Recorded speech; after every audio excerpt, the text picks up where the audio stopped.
꽃잎 흩날리고 청산벽계 흐라나니 하늘 향해 뻗은 두 팔 세상 시름 걷어주고 그의 춤 낙이 되어 낙화유수 되었구나.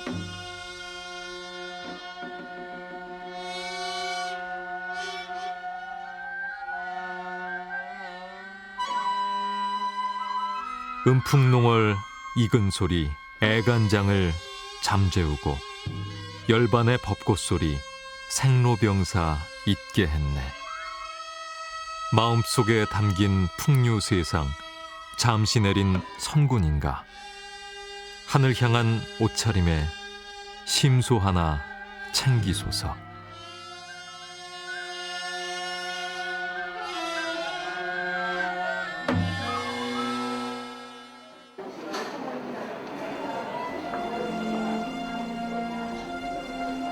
(8월 18일) 한국전통예술의 큰어른 김천흥 명인의 부음이 세상에 알려지고 선생을 추모하는 발길이 병원으로 이어졌다.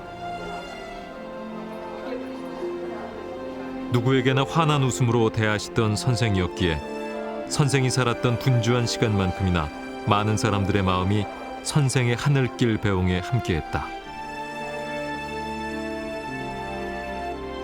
영정 속의 선생은 여전히 편안히 웃고 있지만 백수를 눈앞에 둔 타계 소식에 남은 사람들은 그저 아쉽기만 하다.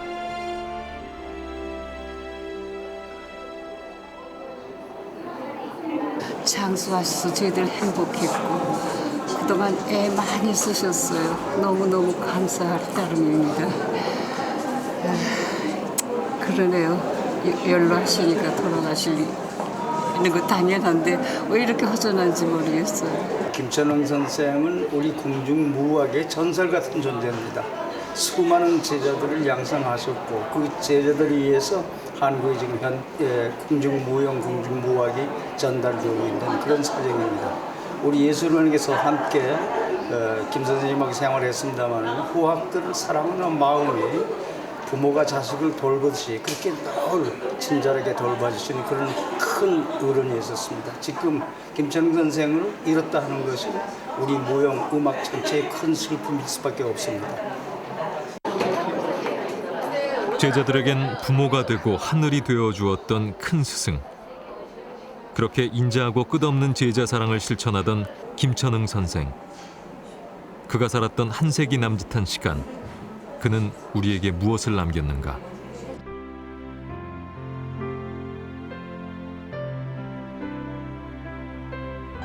(1909년) 서울에서 태어난 김천흥 선생은 1922년 이왕직 아학부원 양성소 2기생으로 입수하게 된다. 왕궁 소속의 전통 음악 교육 기관이었던 이곳에서 선생은 해금과 아쟁을 전공하게 되고 졸업과 함께 후진을 양성하는 아학사로 활동하는 전문 음악인의 길을 걷게 된다. 1923년 순정 황제의 50회 생신 축하연에서 무동으로 뽑혀 춤을 추었고 이것이 계기가 되어 선생은 조선시대 마지막 무동으로 불려지게 된다. 16살 먹은 사람 한 열댓 명 뽑아가지고 또 인물도 과히 숨지 않죠. 그래가지고 이제 겨울에 시작을 해서 이제 선생님이 그네 겨울 석 달 동안을 그냥 배웠어요. 쭉 배워가지고 이제 궁중무를 참 이제 시작을 했습니다. 좀 그러니까 그때 아무것도 모르고 그저 선생님이 앞에서 하면 나 하는 대로 해야 한다, 따라야 한다. 팔을 드시면 이렇게 들고 두 팔 들면 들고 또 예를 들면 이렇게 하면 이렇게 그죠?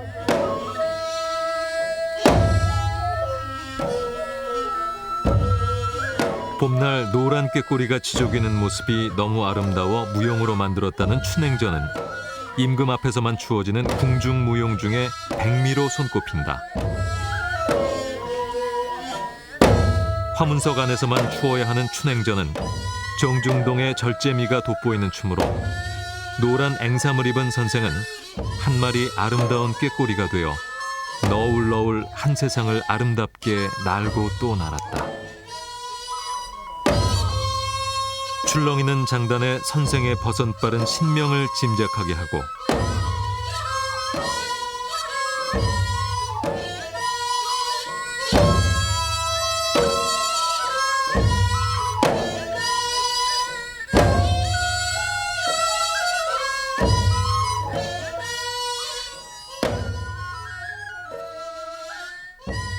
두 손 모은 합장은 자만하지 않은 선생만의 겸손이었고 이는 끊임없는 궁중무용에 대한 연구로 이어진다.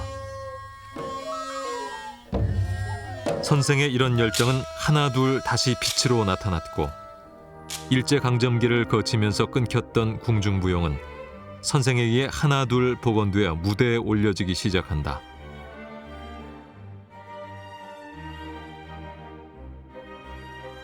해설이 있는 무보의 발간은 잃었던 자식을 품에서 놓지 않으려는 부모의 마음인 듯 또다시 끊길지 모를 궁중무용을 길이길이 남기겠다는 선생의 굳은 의지는 아니었을까. 궁중에 전승되는 많은 음악도 당신께서 완전히 터득하셔서 이 시대 사람들에게 전수시켜 주신 음악가이기도 하지만은 특히 본인께서 어려서 배우셨던 궁중무용을 이 시대 사람들이 완전히 잊어먹을 뻔한 아주 중요한 종묘제례에 사용하는 일무라든지 문묘제례에 사용하는 일무를 오늘날 잘 전승되게 한 법적은 굉장한 것입니다. 그리고 궁중 각종 고급 잔치에 사용되던 정제춤을 당신께서 직접 추시기도 했었지만은 그것을 바탕으로 해서 문헌으로 내려온 많은 정제춤을 복원해서 오늘날 무용계에서 그것을 전승할 수 있도록 한 것도 우리 문화의 맥을 이어가게 하는 아주 중요한 역할을 하셨습니다. 선생의 이런 노력의 결과는 단절 위기에 놓였던 궁중무용이 중요 무형문화재 종목으로 채택됨으로써 빛을 발하기 시작한다. 중요 무형문화재 제39호로 지정된 처형문은 신라시대부터 전해지는 처형설화의 바탕을 둔 궁중무용이지만 조선시대를 거쳐 오늘까지도 활발히 추어지고 전승되는 우리만의 독자적인 궁중무용이다.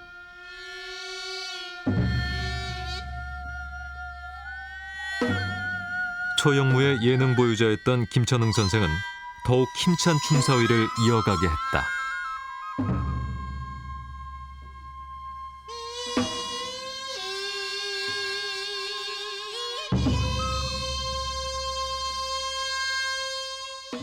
오늘날에 소위 12여 종밖에 없었던 일제시대의 소위 궁중 정제 무용이 57가지가 나왔습니다. 이 57가지라는 것은 내가 보기에 세계에서 궁중 무용이 여기저기 이 나라마다 조금씩은 있습니다만 이렇게 많은 종류의 춤을 가지고 있는 것은 우리나라입니다. 이런 면에서 소위 김천흥 선생의 궁중 무용의 복원과 정립에 있어 업적은 크다고 저는 봅니다.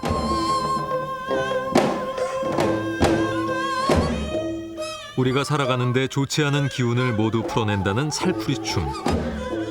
김천흥 선생은 궁중무용뿐만이 아닌 살풀이, 승무 등 몸으로 할 수 있는 모든 춤을 통해서 한민족의 응어리진 한을 원없이 풀어냈다.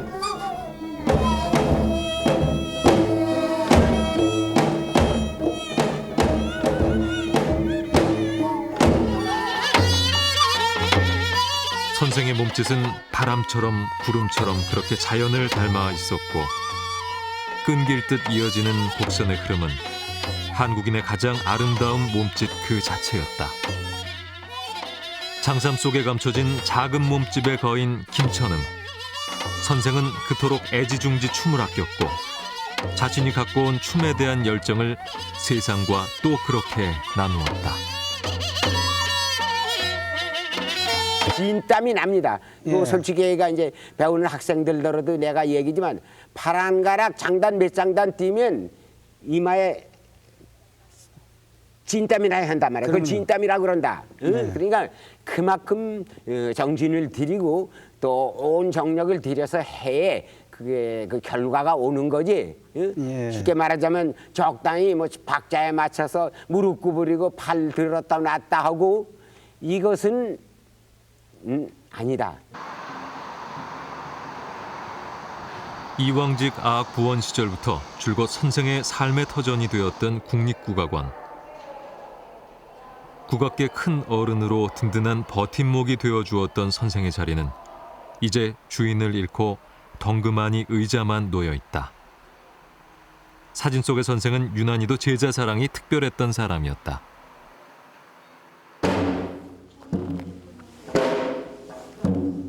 꿋꿋한 기상이 특징인 초영무를 배우기 위해서 전수자들이 모였다.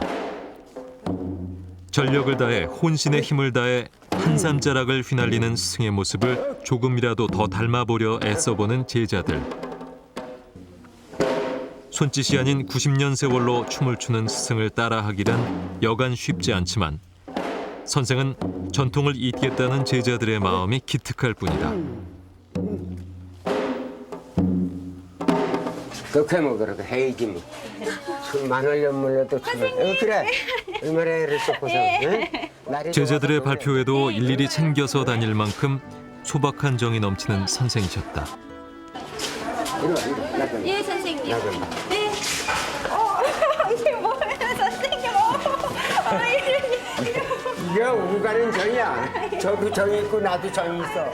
의상까지 챙겨주는 것은 물론 마다하는 제자의 손에 끝내 정이라고 쥐어주시는 선생의 그 밀봉은 환산할 수 없는 크나큰 사랑이었다.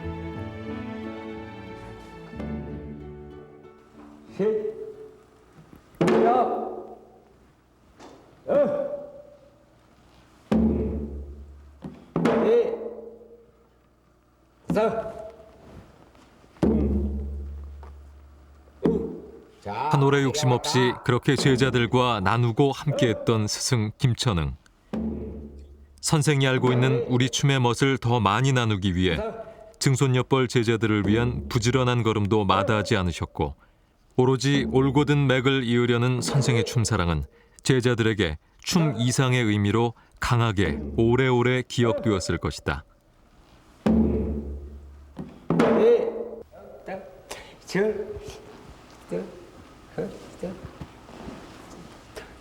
유난히 발디딤새가 돋보여야 하는 한국춤은 몸으로만 추는 것이 아닌 세월과 함께 익어온 성숙됨과 인간됨으로 추어야 하는 춤임을 선생은 묵묵히 몸으로 보여주셨다. 순종 황제 앞에서의 무동이었던 선생의 얼굴엔 셀 수 없을 만큼의 춤사위나 그 이상의 삶의 나이테가 굵게 자리했지만 눈 감으면 아직도 창덕궁에서의 14살 무동이었다.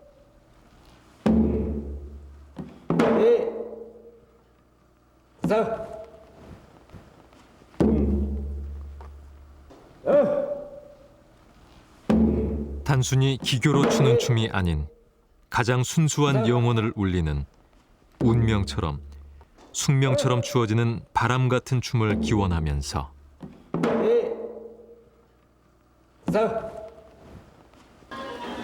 춤의 순서가 중요한 것이 아니고 춤의 사위나 정신이 그 선생님이 요구하는 거였어요. 그러니까 하나에 똥 하고 추는 게 아니라 똥 하고 나가는 그 멋을 우리가 다 못 받은 거가 아쉬웠고 선생님께서 저희한테 가르쳐 주신 거는 우선은 이 몸으로 표현하지만 그 안에 담겨 있는 어떤 정신, 마음 이런 거를 늘 맑게 해야 된다라고 하는 걸 가르쳐 주셨고 또 늘 남에게 이렇게 먼저 몸소 이렇게 보여주시면서 가르쳐 주셨던 게 굉장히 컸던 것 같아요. 그래서 춤을 배우는 거 외에도 그런 어떤 그 마음가짐, 몸가짐 이런 거에 대해서 선생님께 배웠던 부분이 굉장히 많았고 또 선생님이 엄격한 그런 선생님이 아니라 정말 우리와 같은 그런 동세대를 사는 어떤 친구분 같은 그런 어떤 친근감이 많았던 그런 선생님이셨어요. 50년대에 일반 그 학원 학생들하고 같이 배웠는데 그때는 유일하게 남한 남자였었어요. 그래가지고 내가 춤을 추면은 주위 사람들이 막 웃어서 이 학생들이 웃으니까 내가 한쪽 이렇게 구석에 앉아 있고 그러니까 춤을 제대로 못 배웠죠 사실은. 그랬더니 선생님께서는 한번 국악원에서 만나가지고 너는 늦게 오너라. 그래서 나중에 개인 레슨 하시는 거예요. 밤늦게. 그와 같이 그 제자 양성에 굉장히 열의를 다셨던 분이시다. 국악원 가까이에 있는 방배동 선생의 집. 주인을 잃은 거실은 쓸쓸하기만 하고 신선인 듯 허공에 뿌려진 수건자락만큼 가녀린 선생의 생전 모습만이 거실을 지키고 있다. 조선의 마지막 무동이 사용했던 방엔 하루도 빠짐없이 공연 일정을 챙겨주었던 시계며 늘 든든한 바람막이가 되었던 멋스런 모자가 주인을 기다리고 있었다.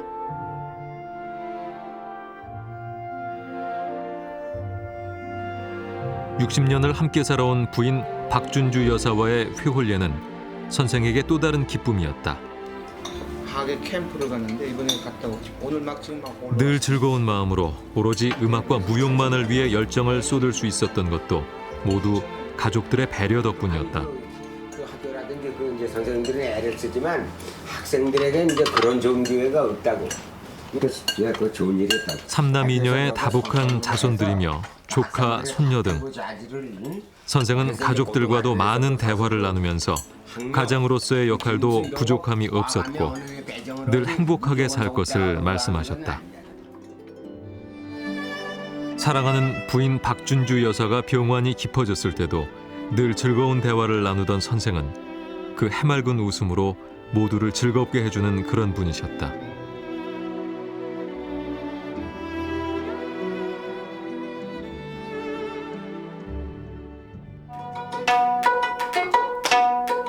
국립국악고등학교의 전신이기도 한 이왕직 아학부원 양성소의 선배로서 조카 손녀의 연주 실력을 평가해 주는 것은 선생의 무척 즐거운 일이었다. 오랜 연륜이 묻어나는 할아버지가 장단을 잡고 아직 설익은 실력의 손녀는 가야금을 잡았다.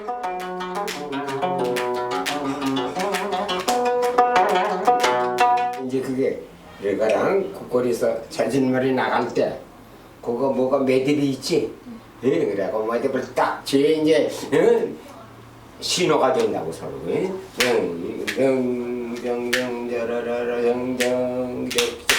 자, 그다음에 또 장단을 타고 노는 법, 호흡하는 법, 선율의 흐름을 잘 들어야 제대로 할 수 있다는 진리를 터득해 주는 일도 선생만의 노련한 교수법은 아니었을까. 이제 이게 손을 눌러가지고 소리 내는 데가 있으니까 그런데 각별히 조심을 해야 한단 말이야. 그래서 산으로 눌러. 그런데 그 대신 귀가 발전이 돼야 한단 말이야. 이게 눌러서 많이 누르면 높고 적게 누르면 누구니까 그 누르면서 이게 맞나 안 맞나. 이것이 이 음악하는 사람은 청각이 질에 예민해야 한단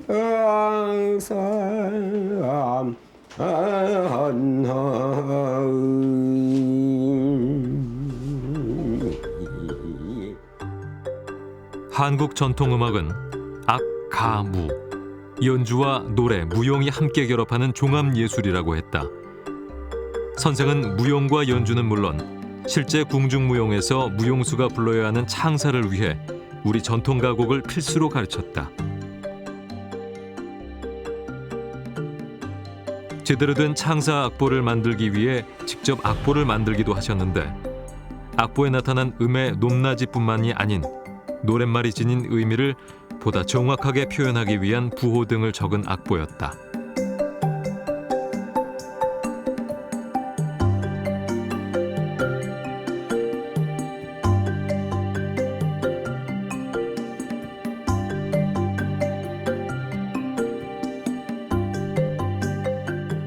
몇 번이라도 고치고 또 고쳐서 가장 정확한 악보를 만들고자 하는 선생의 노력은 한국 음악을 체계화하는 초석이 되었고 한국의 전통 음계를 사용한 악보 옆에는 노래 가사가 정확하게 기록되었다.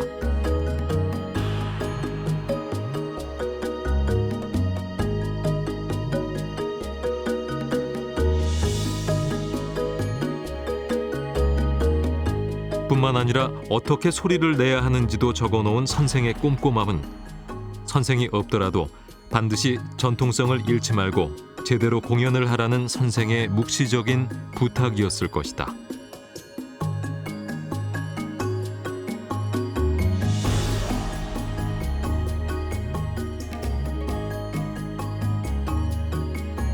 수많은 궁중무용의 기록과 그것을 현대화하는 작업, 그리고 실제 부르는 방법까지 기록한 악보는 궁중의 역할이 시들해진 21세기의 궁중무용을 한국을 대표하는 예술작품으로서의 승화를 꿈꾸게도 하였다.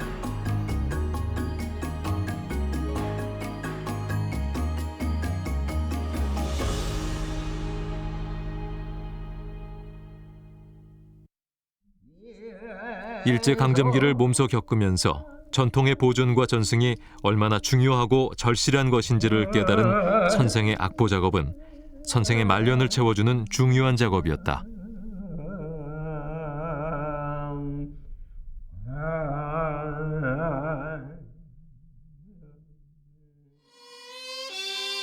개나리 활대로 줄을 문질러서 소리를 내는 아쟁의 저음만큼 선생은 한없이 자신을 낮추고 헌신해온 진정한 예인이었다.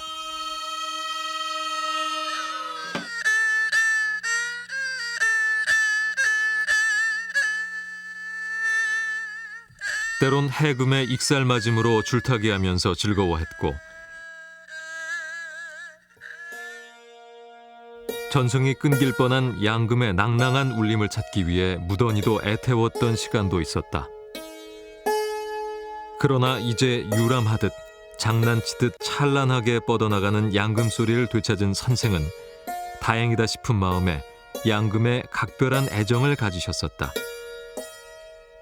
누군가 끊임없이 사랑해줘야 할 악기처럼 그렇게 선생의 애정을 모두 모아서 한동안은 또 폐절됐었습니다. 이제 그런 것이 이제 80년대 선생님이 와셔서 이제 양금 제자도 가르치시고 그 양금 발표회도 하시고 그러고 이제 양금보도 당신이 또 선조부터 편찬을 하시고 그래서 그 양금의 부흥에도 참 큰 공로가 계시다고 그렇게 말씀드릴 수 있어요. 조선의 역대 왕들을 제사 지내는 종묘제례악. 이젠 세계문화유산으로 유네스코에 등재된 만큼 선생의 자부심 또한 대단했었다. 악기 연주와 노래, 춤에 이르기까지 단절의 위기를 겪으면서 소중하게 이어져온 종묘제례악의 하나하나가 선생의 분신이었고 그래서 더욱 자랑스러웠다. 세종 때 연회음악으로 만들어져 사용되다가 세조 때 다시금 제례악으로 쓰여진 종묘제례악. 그 웅장함과 장중함은 마치 하늘이 열리는 소리가 되고 우주 만물을 일깨우는 소리이다. 같은 사람의 손짓이라 하더라도 종묘제례악에서의 일모는 특별한 숭고함이 있다.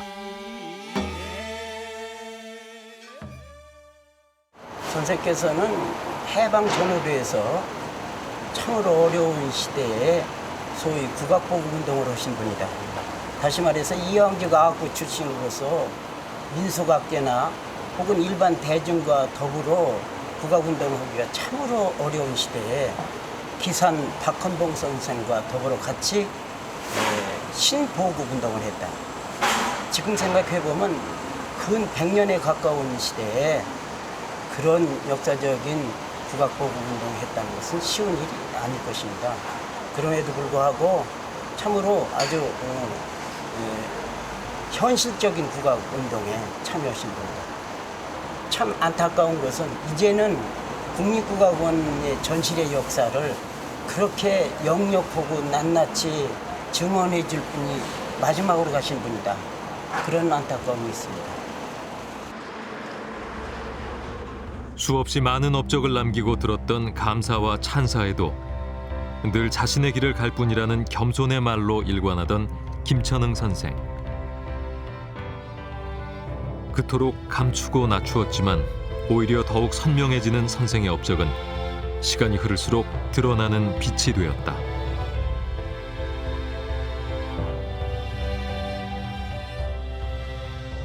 나는 그저 내가 무슨 별 역할을 했어요. 내가 그저 오래 하면서 그래도 공중음악회, 정악회, 또 공중무, 또 춤에 대한 거 뭐 해서 내 나름대로 노력해서 이것이 그래도 오늘의 이렇게 참 빛나는 예술이고 문화로 이제 창조돼 있으면 됐죠. 뭐 내가 뭘 했어요. 내가 그저 내가 올 길만 걸어올 길만 묵묵히 걸었죠. 뭐. 춤이 좋아 춤을 추고 풍류 좋아 바람처럼 그렇게 근백년을 살다간 심소 김천응. 한평생 미소년의 웃음으로 행복한 인생 여정을 살다간 조선시대 마지막 무동 김천응. 이제 그는 해맑은 웃음을 안고 하늘길을 향한다.